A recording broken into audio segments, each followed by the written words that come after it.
ఒక ఊరిలో ఓ శిల్పి ఉండేవాడు. అతనికి ఓ రోజు మంచి దేవుని శిల్పం చెక్కాలి అని ఆలోచన కలిగింది. ఇక విగ్రహానికి కావలసిన మంచి ఆకారం కలిగిన రాయిని వెదుకుతూ దగ్గర్లోనే ఉన్న ఒక అడవిలోకి వెళ్లాడు. అలా నడుస్తూ ఉన్నాడు. మధ్యాహ్నం అయిపోయింది. బగబగా మండుతున్న సూర్యుడి వేడిని అతను తట్టుకోలేని పరిస్థితి. అయినా సరే తన ఆలోచనను మార్చుకోలేదు. శిల కోసం వెదుకుతూనే ఉన్నాడు. ఇంతలోనే ఓహ్, ఈ శిల ఆకారం బాగుంది, దీన్ని చెక్కితే అద్భుతమైన దేవుని ప్రతిమ అవుతుంది అని అనుకుంటూ అవధులు లేని ఆనందంతో ఆ శిల వద్దకు చేరుకుని, ఓ శిల, నీవు నాకు అనుమతిస్తే నిన్ను ఒక అందమైన దేవుని విగ్రహంగా చెక్కుతాను. అప్పుడు నువ్వు దైవం రూపంలో అందరి చేత పూజలందుకుంటావు. నీ కీర్తి ప్రతిష్టలు కూడా పెరుగుతాయి. నీ జీవితమే మారిపోతుందనుకో అన్నాడు. అతని మాటలకు ఆశ్చర్యపోయిన ఆ రాయి, ఏంటి, నన్ను విగ్రహంగా మార్చేస్తావా? నేను ఎందుకు పనికిరాని రాయిని, ఒక మామూలు రాయిని నన్నెలా దైవంగా మార్చగలవు అని ప్రశ్నించింది. అయ్యో, నా మాట నమ్ము, నిన్ను ఖచ్చితంగా దేవుని ప్రతిమలా మార్చగలను. కాకపోతే అని తన స్వరాన్ని నెమ్మది చేసిన అతనితో, కాకపోతే ఏంటి ఆగిపోయావు, చెప్పు అంది. నిన్ను దేవుని ప్రతిమలా మార్చే ప్రయత్నంలో నేను కొట్టే ఉలిదెబ్బలకు నువ్వు తట్టుకోవాలి. అప్పుడు మాత్రమే ఇది సాధ్యమవుతుంది అన్నాడు. దాంతో, ఏంటి, నీ పదునైన ఉలిదెబ్బలను నేను తట్టుకోవాలా? ఓహో అయ్యా, నాకు ఈ పూజలు పునస్కారాలు అవసరం లేదు, తమరు వెళ్ళవచ్చు అని ఆ శిల మొఖం తిప్పుకుంది. ఆ శిల్పి మరో మాట చెప్పి ఒప్పించే ప్రయత్నం చేసినా ఆ శిల మాత్రం, అయ్యా, నీకో నమస్కారం, నన్నిలా వదిలిపెట్టు, నీ మాటలు నేనిక వినదలుచుకోలేదు అని నిర్మోహమాటంగా చెప్పేసింది. ఇక నిరాశతోనే అక్కడి నుండి ఇంకాస్త ముందుకు వెళ్లిన ఆ శిల్పికి మరొక శిల కనబడింది. ఇంతకుముందు చూసిన శిల కంటే గొప్ప ఆకారం కాదు, కాని పర్వాలేదు అని ఆ శిలకు తన ఉద్దేశాన్ని వివరించాడు. శిల్పి మాటలు విన్న ఆ శిల్పం, అయ్యా, ఎవరి ప్రేమకు నోచుకొని నాకు ఒక రూపమిస్తానంటున్నారు. మీరు చేయబోయే గొప్ప కార్యానికి నేను అడ్డు చెప్పను. మీ ఉలి దెబ్బలను తట్టుకుని నిలబడే శక్తిని నాకివ్వమని ఆ భగవంతుణ్ణి ప్రార్థిస్తాను అంది. ఇక ఆ మాటలకు సంతోషించిన శిల్పి తన చేతికి పనిపెట్టాడు. ఉలి దెబ్బలను తట్టుకుని నిలబడిన ఆ శిల అంతకాలం దేనికి పనికి రాకుండా ప్రకృతిలో ఉన్న ఆ శిల వంపులు తిరిగిన అందమైన దేవుని శిల్పంగా మారిపోయింది. ఇక శిల్పి ఆ శిల్పాన్ని అడవిలోనే అక్కడే ప్రతిష్ఠించి వెళ్లిపోయాడు. అయితే అటువైపుగా తిరిగే బాటసారులు దేవుని రూపంలో ఉన్న ఆ శిల్పాన్ని గమనించి పూజలు ప్రార్థనలు చేయడం మొదలుపెట్టారు. కొన్నాళ్లకే అక్కడ విపరీతమైన రద్దీ ఏర్పడింది. గుడి కూడా నిర్మించేశారు.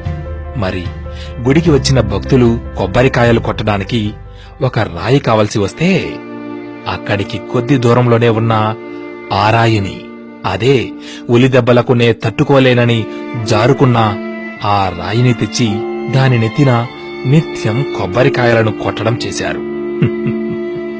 ఉలిదెబ్బలు అనే కష్టాన్ని భరించిన రాయి రోజూ పూజలు అందుకుంటూ ఉంటే అదే దెబ్బలకు కుదరదు అన్న ఆ రాయికి ప్రతిరోజు కొబ్బరికాయల దెబ్బలు తప్పలేదు. ఇలాగే ఈరోజు కష్టమైనా సరే ఓర్పుతో వ్యవహరించి ముందడుగు వేసేవారికి సంతోషం సొంతమవుతుంది. గుర్తుంచుకో మిత్రమా, ఓర్పు ఎంత కఠినంగా ఉంటుందో దాని ఫలితం అంత అద్భుతంగా ఉంటుంది. ఏమంటావ్?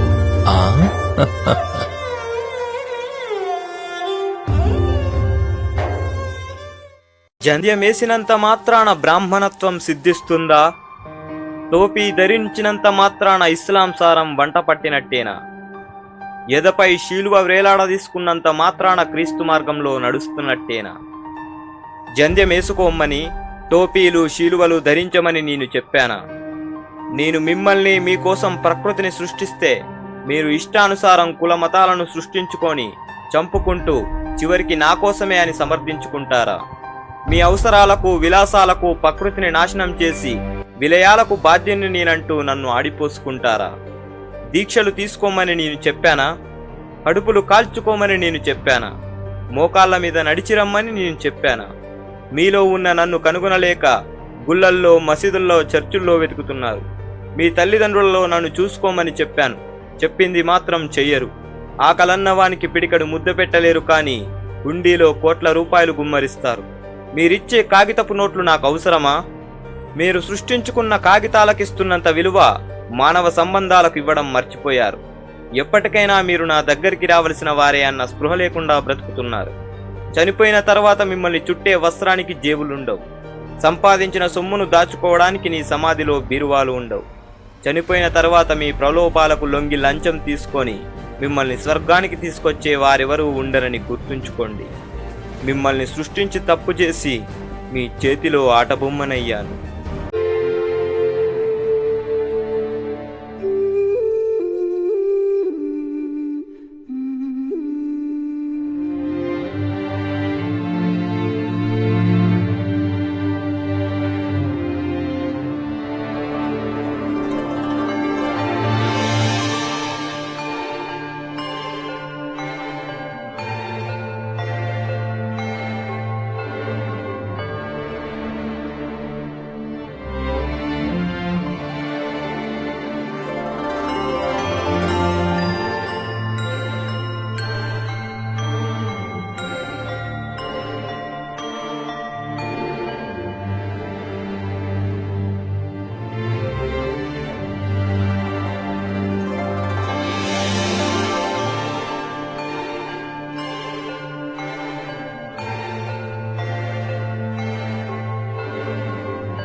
Welcome to life TV Telugu. సీతారాముల కళ్యాణం అనగానే దక్షిణాదిలో టక్కును గుర్తొచ్చేది భద్రాద్రి. అందుకే శ్రీరామ నవమి సందర్భంగా ఆ భద్రాద్రికి సంబంధించిన 9 అద్భుతాలను ఇప్పుడు షేర్ చేసుకుందాం. 1. భద్రాద్రిలో సీతారాముల కళ్యాణానికి వాడే కోటి తలంబ్రాలను చేత్తో తయారు చేస్తారు. అంటే తలంబ్రాలకు అవసరమైన బియ్యం కోసం మిషన్లతోనో దంచటమో కాకుండా ఓపికగా ఒక్కో గింజను ఒలిచి బియ్యం తీస్తారు. వాటిని తలంబ్రాలుగా చేస్తారు. ఆశ్చర్యంగా ఉంది కదా. ఇక నెంబర్ 2, రాముల వారి కళ్యాణం కోసం వాడే మంగళసూత్రాన్ని 18వ శతాబ్దంలో భక్త రామదాస్ చేయించారు. దాన్నే ఇప్పటికీ కళ్యాణంలో వాడుతున్నారు. నెంబర్ 3, భద్రాద్రి కళ్యాణం అంటే బాగా ఫేమస్ ముత్యాల తలంబ్రాలు. వీటిని అప్పట్లో తానీషా సమర్పిస్తే ఇప్పుడు తెలంగాణ ప్రభుత్వం సమర్పిస్తోంది. నెంబర్ 4, సాధారణంగా ఏ గుడిలో అయినా దేవుడికి భక్తులు ఆభరణాలు చేయిస్తారు. కానీ భద్రాద్రి గుడిలో రాముడికి అలంకరించే నగల ఖర్చును స్వయంగా రాముడే చెల్లించుకున్నాడు. మొత్తం 6 లక్షల రూపాయల ఖర్చును అప్పటి తానీషాకు త్రేతాయుగం నాటి శ్రీరామ టెంకిల రూపంలో ఇచ్చారు శ్రీరామచంద్రుడు. ఇప్పటికీ ఆ నాణేలు టెంపుల్ మ్యూజియంలో చూడొచ్చు. నెంబర్ 5, ఆలయంలో రాముడు కొలువైన గర్భగుడి గోపురం సింగిల్ గ్రానైట్తో చెక్కారు. దాని బరువు 36 టన్నులు. నెంబర్ 6, అదే గర్భగుడి విమాన గోపురంపై కనిపించే సుదర్శన చక్రాన్ని ఎవరూ చేయించలేదు. గోదావరిలో పుణ్యస్నానం చేస్తుండగా కొట్టుకొచ్చి రామదాసు చేతిలోకొచ్చింది. దాన్నే అక్కడ ప్రతిష్ఠించారు. నెంబర్ 7, రామదాసు పేరు చెప్తే భద్రాద్రి ఎంతో, గోల్కొండ కోట కూడా అంతే. సర్కారు ఖజానాను కాజేశారన్న కోపంతో ఆయన్ని బంధించిన గది రామదాసు బందీఖానాగా ఇప్పటికీ కోటలో కనిపిస్తుంది. దాంట్లో స్వయంగా రామదాసు చెక్కిన సీతారామ హనుమంతుల ప్రతిమలు చూడొచ్చు. నెంబర్ 8, భద్రాద్రి రాముని దర్శించిన ఆదిశంకరాచార్యులు సాక్షాత్తు వైకుంఠాన్ని అక్కడ చూశారట. అందుకే ఈ ఆలయంలో దేవుడికి వైకుంఠరాముడని పేరు. Last but not least, number 9, రాముడు భద్రుడి కోరిక మేరకు భద్రగిరిపై వెలిశాడు. అందుకే గర్భగుడి పక్కనే భద్రుడి ఆకారం కూడా కొండలా కనిపిస్తుంది. దానికి చెవి ఆనించి వింటే శ్రీరామనామం వినిపిస్తుందని కొందరు చెబుతుంటారు. ఈ రామ రహస్యాలు 10 మందికి షేర్ చేస్తారని ఆశిస్తూ please subscribe life TV Telugu.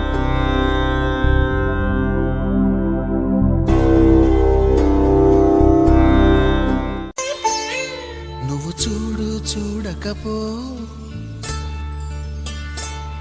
నువ్వు చూడు చూడకపో, నే చూస్తూనే ఉంటా. మాట్లాడు ఆడకపో, మాట్లాడుతూనే ఉంటా.